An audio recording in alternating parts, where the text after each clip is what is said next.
Hello survivors and welcome to another Walking Dead Road to Survival video, and in this video we're going to be looking at the week ahead in RTS with the events that are going to be taking place, the tournaments that we can compete in, and the kind of rewards that will be up for grabs in them. There are also some other important things coming to an end this week. It will be a goodbye to comics and a goodbye to gold bricks. We'll have a little peek at the calendar that's upcoming, but I will first go on to talking about those gold bricks because it was announced, of course, that there will be a final gold brick exchange. This was a little blog post a couple of days ago and it just did announce, quite simply, final gold brick exchange, and you can just read through it. It ends on the 16th of April, so this is when you have your last opportunity to hand in your gold bricks. The grey market exchange just shows what you can get. You can get supply markers, food, birds and armory tokens, and you can swap in your knives as well, because it was updated where your knives would not originally be able to be converted back into those gold bars. If we look at in-game, it's pretty straightforward, and I have cleaned it out. I believe it was a total of 42 knives that you could exchange in for gold bricks, and if you could exchange those knives back, you could get every single one of these maxed out. You'll be able to get everything done. Do be aware that with the food, it went straight into your food sort of inventory. You didn't claim the bags, they opened instantly, and I think it was 10 million.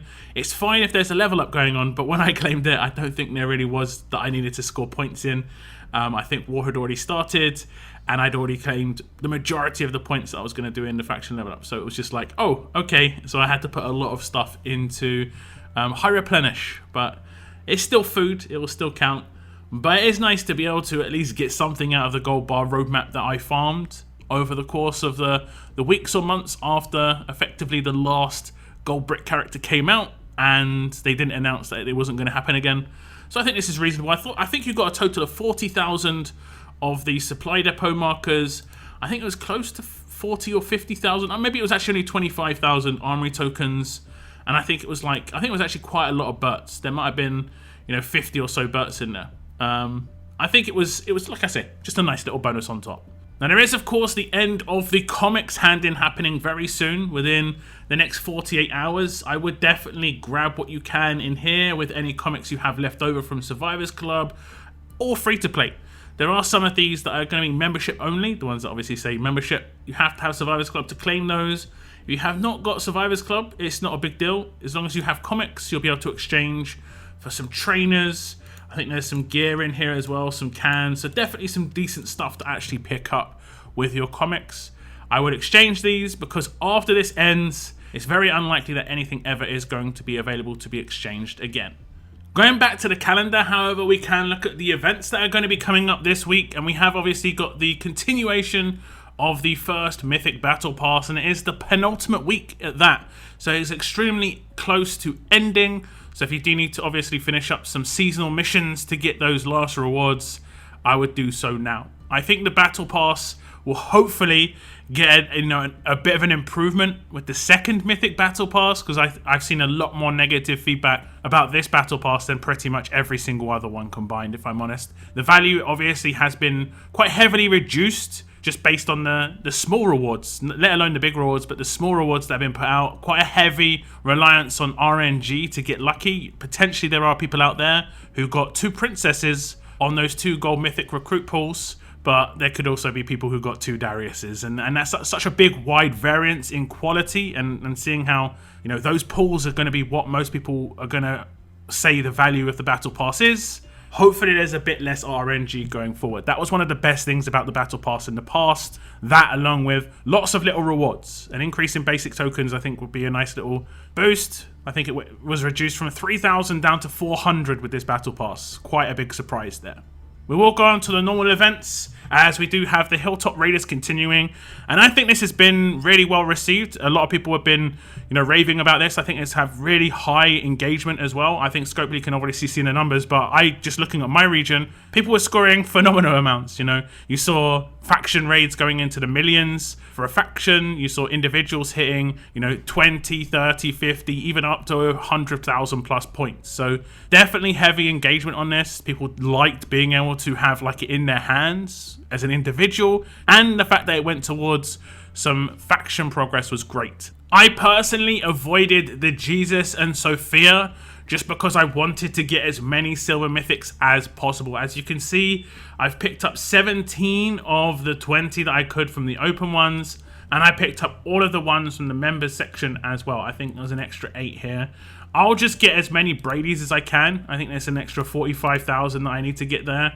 So I will probably drop some cans during the solo, but I went all out for my faction and I'm pretty happy with what I got. If I did feel like it, I might go for a second Sophia, just so I've got another character that I could tier 5 long term if I felt the need to. But overall, I think this event was great. I think most people thought so as well. There could have maybe been a bit more of a wider variety of rewards. There are some almost game-breaking things that are going to be occurring in the next couple of months, especially around certain parts of the game economy that kind of need to be addressed within the armory when it comes to certain tiers of items like 3-star items, 4-star items, just because we can't disassemble weapons as much as we used to, as they're removed from basic tokens. So those sort of things being added into these events would be kind of a nice little bonus. But I think that's going to be more likely to happen in the future once a lot more people start running into that issue.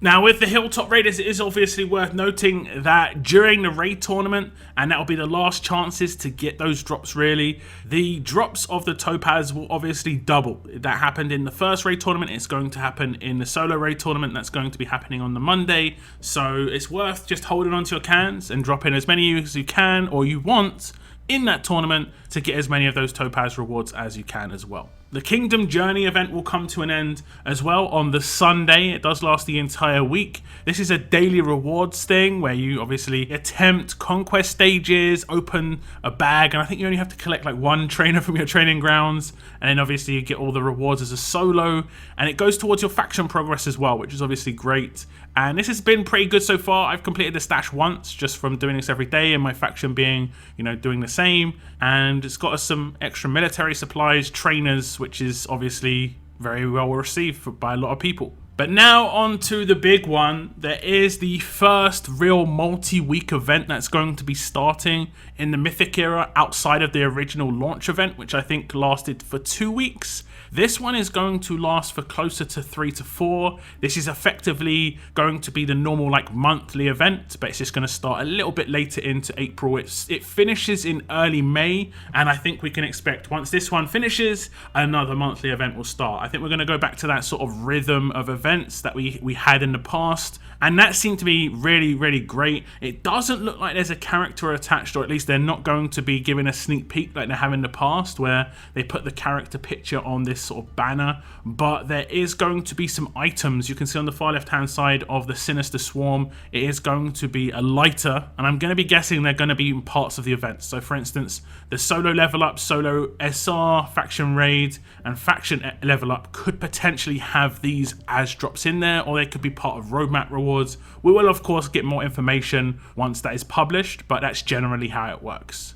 Now, it being a multi-week event, you would expect there to be some pretty top-notch rewards on offer. Considering we've had 10-day events and 2-week events that have had characters on offer like Hilltop Raiders and the launch event, potentially there could be weapons or characters that are already in the game involved in this one. If there's any particular character that you'd like to see in Sinister Swarm, do let me know in the comments down below. But for me personally, I definitely want to just see Alpha. I really want to get Alpha as a gold mythic just because I would really like her as a tier 5. And that's it pretty much for the events. We will get more information on Sinister Swarm once it is announced, of course. We will move on to the tournaments. And we do have the normal solo level up, faction level up this week, with the faction level up being tough silver mythics as the rewards. I think the rotation here is pretty much going to be tough, alert, fast, strong, as we did just have strong the past weekend. for the faction level up. Now, if those lighters were added, they would be added generally to the milestones if they were added here, and it would normally replace one of the tiers of the rewards. If we go into the current solo level up, generally it would replace the bottom line of rewards. However, this is where we're getting a lot of gear, so it's unclear what they're going to do here. Would they add a new 4th tier of rewards in the milestones? Would they change it so they actually just replaces the league tokens? I think the league tokens are probably the weakest reward in the milestones, so there is potential. So that's going to be it.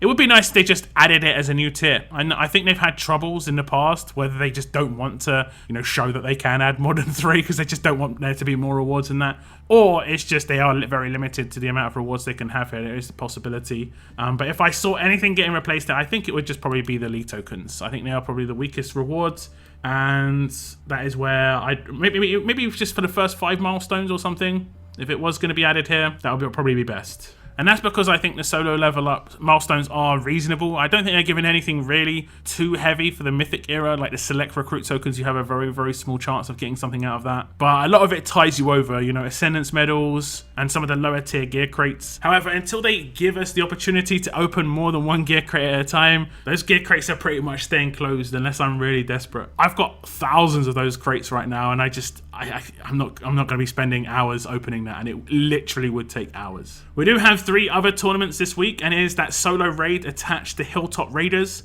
The Topaz will drop ×2 during the tournament. I can see scores going really high in this one. Do tell me what your sort of aim is for this tournament. Are you going to be going all out, trying to get as many of the Topaz as possible? I'm going to be seeing scores of, no doubt, like 50, 100k in this in my region. I'm probably going to be getting like 50 to 20,000. I don't need huge amounts if I want to get the rest of the rewards that I'm aiming for. Now, we do have a solo survival road, and there has been a nice little sort of boost to how you can build teams for survival road. This was obviously caught by quite a lot of people early on in the mythic era, where you can actually select your characters a little bit easier now. There is a bit more of a quality of life boost around survival road. You still can't select teams, and I think that would be the most ideal thing that they could add, but the changes that came in with the Conquest update have helped with survival road quite a bit. And lastly, we have a faction raid tournament right at the end of the week, and that'll be your faction's opportunity to get some armory tokens and other rewards.